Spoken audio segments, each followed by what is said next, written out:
Salut tout le monde, aujourd'hui on se retrouve pour une nouvelle vidéo. Comme vous avez pu le constater, je suis passée en mode hiver au niveau de mon décor puisque j'ai rallumé la cheminée que j'avais allumée l'année dernière. Je suis un tout petit peu décalée par rapport à l'écran puisque juste ici on a deux chats, donc c'est mes deux chats qui vont désormais vivre avec moi. Normalement il y a un vlog qui se poste la semaine prochaine pour vous expliquer toute cette situation. Mais en tout cas, cette fois-ci je serai un tout petit peu décalée. Je viens aujourd'hui pour vous présenter une nouvelle série que je veux mettre sur ma chaîne. Ce sont mes coups de cœur. J'ai pas forcément des coups de cœur chaque semaine, c'est très rare et c'est pourquoi je voulais faire des vidéos vraiment spécialement pour mes coups de cœur, pour expliquer de A à Z pourquoi je l'ai autant aimé, en évitant de spoiler le plus possible l'œuvre que je vais présenter. Cette semaine, comme vous l'avez vu dans le titre, on se retrouve pour Circé de Madeline Miller. Donc là j'ai l'édition de chez Pocket que je trouve déjà extrêmement magnifique, hein, on peut dire ça. C'est très rare que je préfère la version poche à la version grand format, mais là elle était vraiment très belle. Alors Madeline Miller, vous devez la connaître puisqu'elle a fait le Chant d'Achille bien avant Circé et c'est pourquoi elle est connue, et après elle a enchaîné du coup avec cette nouvelle œuvre Circé. Je me suis penchée sur Circé avant le Chant d'Achille parce que durant mes cours j'ai eu l'occasion du coup de parler de ce roman et ma prof nous a conseillé de lire Circé et pas vraiment de lire le Chant d'Achille puisqu'elle en a tout simplement pas parlé.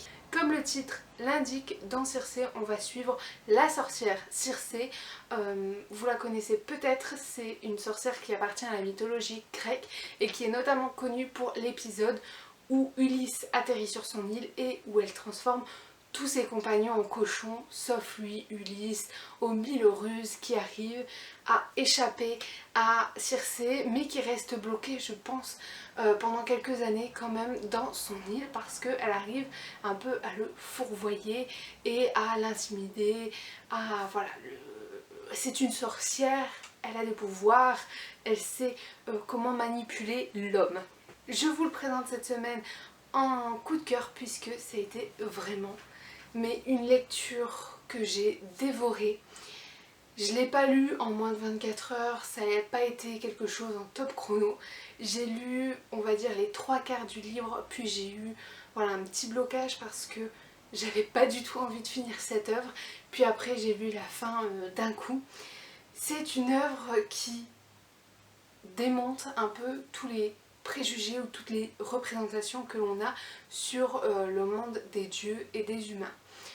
Madeline Miller va reprendre du coup la mythologie grecque qui a été instaurée par Homère et par Virgile, notamment dans leurs œuvres l'Iliade, l'Odyssée et l'Énéide. Et en fait elle va reprendre toute cette structure avec les dieux, avec leurs descendants, les demi-dieux. Voilà, tout va être repris et va être retranscrit dans ce livre et on va reprendre du coup la vie d'une sorcière, de Circé, de sa naissance jusqu'à un certain moment de sa vie. Donc on commence le texte par la mise en contexte, dans quelle famille elle est née, comment elle se positionne, comment sa famille se positionne par rapport aux autres dieux, aux dieux olympiens on va dire. Et du coup c'est très intéressant parce que connaissant la mythologie grecque, je ne me suis absolument pas ennuyée, et pour une personne qui ne connaît pas du tout, elle va justement apprendre énormément de choses. Ce roman est très beau, l'écriture est fluide, même la traductrice a fait un très bel effort parce que je pense qu'elle a su retranscrire le style de Madeline Miller en mettant un petit peu sa patte de traductrice. On dévore, c'est quand même un texte extrêmement dense, il y en a certains qui vont trouver ça trop lourd parce que, et voilà, il y a énormément d'événements qui se passent, c'est raconté de A à Z, mais c'est quand même très prenant. Et moi personnellement, qui n'ai pas vraiment l'habitude de gros bouquins comme ça très denses parce que je lis plutôt de la littérature de jeunesse, et bien c'était hyper agréable, hyper fluide et je l'ai terminé, comme je vous ai dit, assez rapidement, même si ça n'a pas été en top chrono. Ce que j'ai aimé dans ce livre, c'est que Madeline Miller prend la position d'une déesse parmi les dieux et qu'elle ne prend pas la position d'un héros qui, parmi les hommes, qui est aidé par les dieux. Dans les autres classiques de la mythologie grecque, on voit vraiment une position des dieux assez éloignée, assez évasive.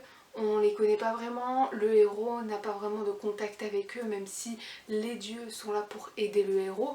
Cette fois-ci, on est vraiment en immersion dans ce monde de dieux et de déesses. On va voir que eh bien, les dieux et les déesses ont également des défauts comme les hommes, dont la jalousie, le pouvoir et toutes ces choses voilà, qu'ils sont en train de reprocher aux héros ou aux hommes, ils les ont aussi en eux. C'était très intéressant de voir cette vision des dieux un peu détruite par la patte de Madeline Miller, mais qui tout simplement évoque la réalité. On ne peut pas penser que les dieux n'ont aucun souci entre eux. Il y a forcément des querelles, il y a forcément des incompréhensions, des rivalités. C'est normal, on est constitué comme ça. Et ce sont des hommes avec des pouvoirs, avec une immortalité. Donc forcément, ils ont aussi ces vices que les hommes peuvent avoir. Bien évidemment, vous vous doutez bien que si on voit le récit de vie, une sorte d'autobiographie de Circé, on va forcément croiser des héros que l'on connaît, dont Ulysse, et c'était très intéressant de voir l'épisode que tout le monde connaît du point de vue de Ulysse, et bien de le voir du point de vue de Circé. Et c'est une vision complètement différente qui ne remet pas forcément en cause ce que Ulysse a dit, mais qui prouve que deux points de vue peuvent être très différents parce que là on a les pensées de Circé. Tout simplement, on sait ce qu'elle ressent, on sait ce qu'elle veut, on sait que par exemple elle est au courant que Ulysse va repartir et elle le pousse pas du tout à rester.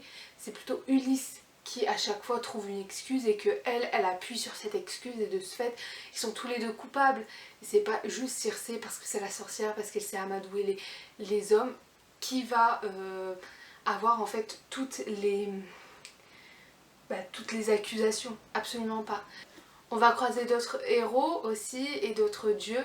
On va croiser Hermès forcément, on va croiser Télémaque, on va croiser Pénélope et d'autres. Je vous laisse découvrir forcément dans ce récit si vous avez envie de vous y plonger. Je ne peux que vous le conseiller parce que ça a été vraiment un énorme coup de cœur et je pense que je ne suis pas la seule à avoir été dans ce cas-ci.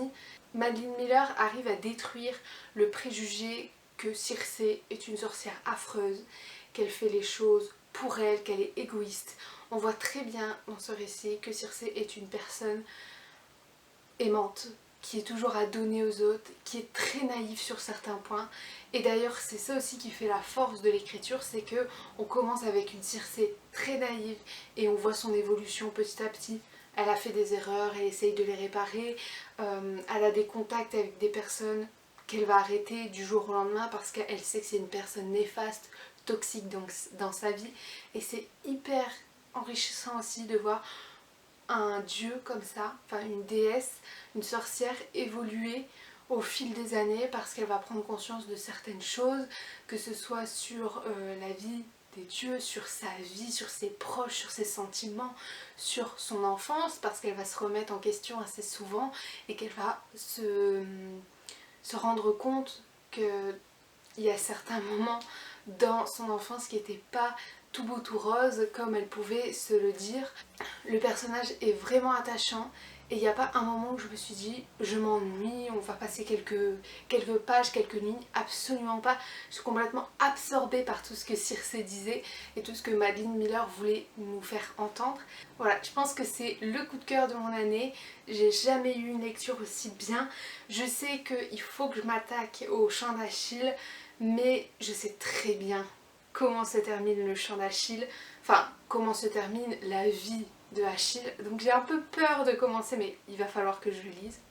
En tout cas j'espère que ma vidéo coup de cœur vous a plu, dites-moi en commentaire si vous avez déjà lu Circé, qu'est-ce que vous en avez pensé, si vous ne l'avez pas lu est-ce que ça vous a donné un petit peu envie de le lire.